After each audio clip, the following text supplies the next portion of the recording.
Well, folks, thanks for tuning in. You know, you're in for a treat when you hear that tune because it's time for another week of the Rec Poker podcast. So I have to thank our wonderful sponsors, Mark Brashan and everybody over at Website Amp, and of course the team at Running Aces Hotel, Racetrack, and Casino. Couldn't do it without you, so thank you all so much. If you're an avid listener, you know that this is week 2 of our 2-week contest, where with a lot of our members down in Las Vegas right now and traveling, we don't have the full panel for the podcast. So I'm just going to be taking a couple hands that I played in the World Series this year. And we're having a little contest where you can win some free membership at the premium experience over at rec.poker. And all you have to do is send me a tweet. So if you were listening last week, you know that I'm playing in the Super Turbo Bounty event. I'm down to 8 big blinds. There's a player in the big blind who has less than a big blind. So they're all in blind right now, and their bounty is in play.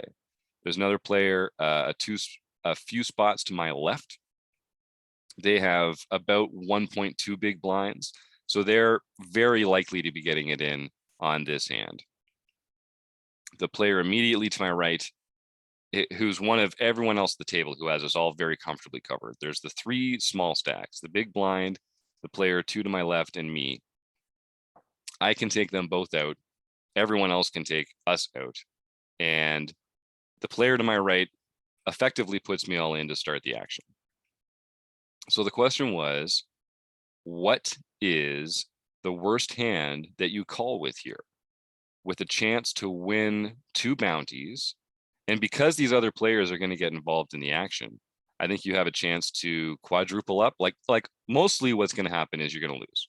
If I get my chips in here, no matter how good the hand is, and it goes 4 or 5 handed, mostly what's going to happen is I'm going to lose. But every once in a while, I'm going to win with any 2 cards, and I'm going to win 2 bounties. Because there's a lot of players in the pot, I'm going to quadruple or quintuple up. So there's a real incentive to win this hand. We just don't get to control the cards that were dealt or the cards that anyone else has dealt. Unfortunately, boy, wouldn't that be fun? In fact, let's make a note to John Zomsky and the powers that be. Maybe we should get a little more control over the cards that were dealt and the cards that other people are dealt. What do you think, John? We'll see what he has to say about that. So I did go into the tank here a bit because I recognized that this was a spot that I couldn't just turn down without thinking about it. But I didn't want to throw my tournament life away by just playing any 2 cards here. But the blinds go up so fast, and I'm already down to 8 big blinds. And I'm worried that if I don't pick this spot, I'm just going to blind out over the course of the next 2 orbits. And then I'll just end up shoving with a hand like ace-8 and get called by king-10 or something like that and feel good, but then lose because a 10 comes on the flop or something like that. So the you know, as our man Reid Jatten says, the cost of confrontation is not very high right now when we have 8 big blinds in a super turbo bounty.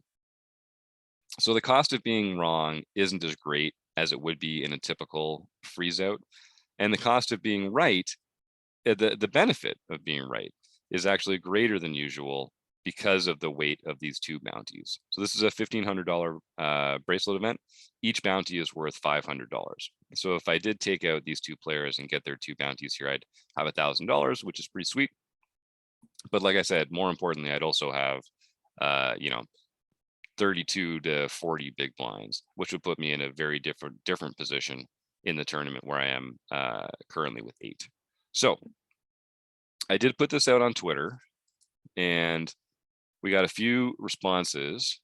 So one is from Brandon Roberts at Bet with B-Rob. So Brandon says he'd probably get it in with king, queen, or ace-8 suited, depending on stack size or how loose under the gun is playing. But I lean towards opening up the range here because of it being a turbo bounty, which I think is exactly the right approach that we should be thinking about. I think we should widen it up. But okay, Brandon, you got a good guess in there, and you were the first person to put your guess out there. So I appreciate that, Brandon.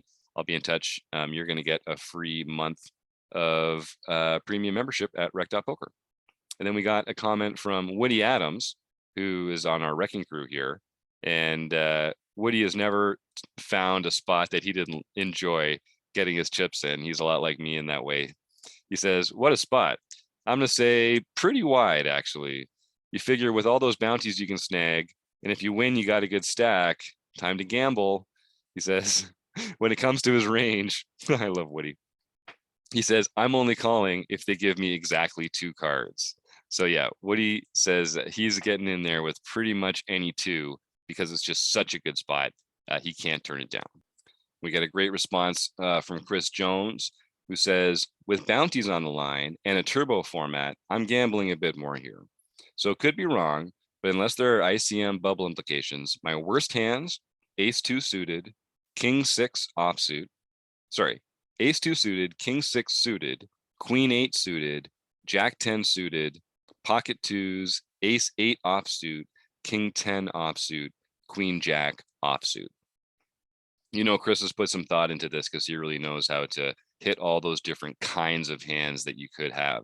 Your suited aces, your suited kings, your suited queens, your suited connectors, your pocket pairs, your offsuit aces, your offsuit Broadway hands. He's really approaching this from a range point of view. And then we heard from Barry Carter, who refers us to a pokerstrategy.com article. And pokerstrategy.com is a great site. It's a free resource for recreational poker players. You can download Equilab there. I encourage everyone to go and we're not affiliated with them, but it's just they're a great resource, so folks should check them out. And this is all, if you look me up at Rec Poker Gym, if you search for the word spot, this will be the first tweet thread that comes up. There's 3 tweets in a row here where I outline the situation.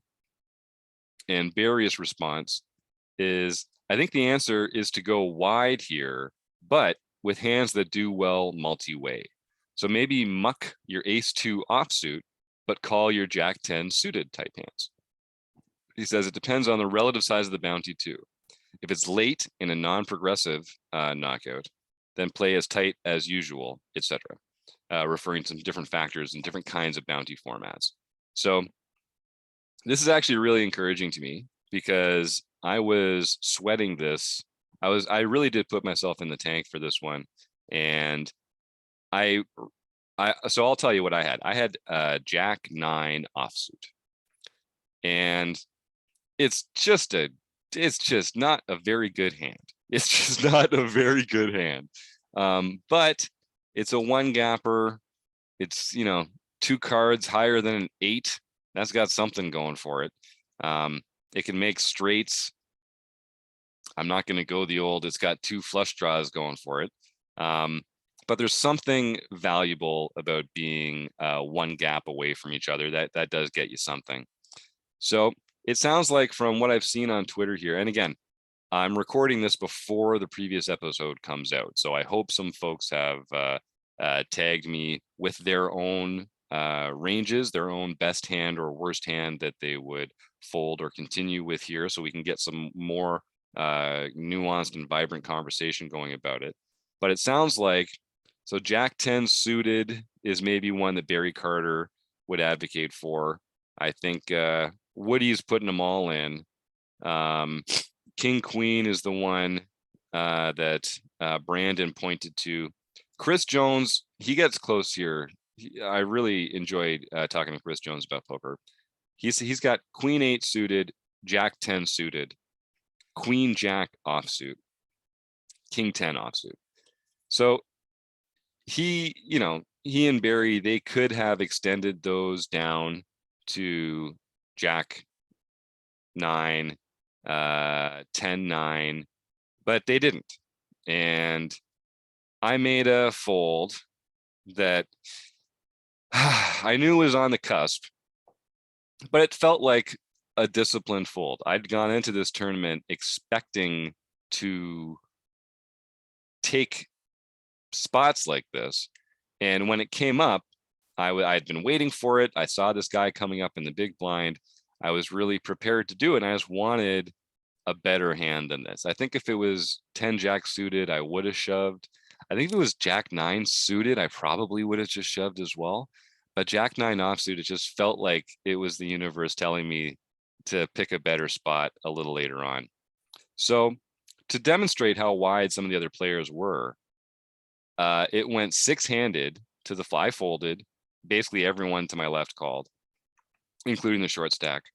It went six-handed to the flop. Someone put a big bet out there on the flop and pushed everyone else out. And two players went to showdown with 6-2 offsuit. 6-2 offsuit was tabled by more than one player on this spot. I just broke out into a flop sweat immediately because I folded, I think I mentioned Jack 9 offsuit, and the flop was Queen Jack 9 and then a bunch of garbage after that. So we would have flopped two pair. It would have held up. We would have won both bounties. We would have sextupled up and gone into the next orbit at 48 big. Well, I guess that's not really true. At closer to 40 big blinds instead of 8 big blinds. But that's just being results oriented. I still, it's the hand that's bugging me. I played 3 bracelet events this week, and it's not my bust out hand. It's a hand that I folded pre-flop, but it's the one that's driving me crazy because it felt like I was very close to being able to make a pivotal decision there. And so many of the tournaments that we play, you know, a lot of the hands just kind of play themselves. There's only so many pivotal hands where your play really changes the outcome of the tournament. This felt like one for me, and I will kind of look forward to as more people reach out on Twitter and I see some other people's ranges and I wrestle with this a little bit more.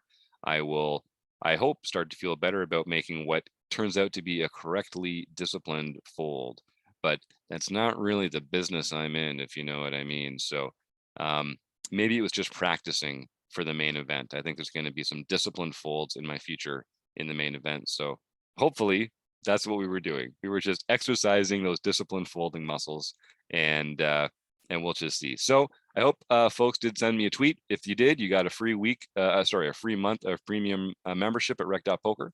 And by the time you hear this episode, unfortunately, it's too late to take advantage. You should have been listening to the previous week. But that's why you got to stay right on top of these Rec Poker podcast episodes, folks.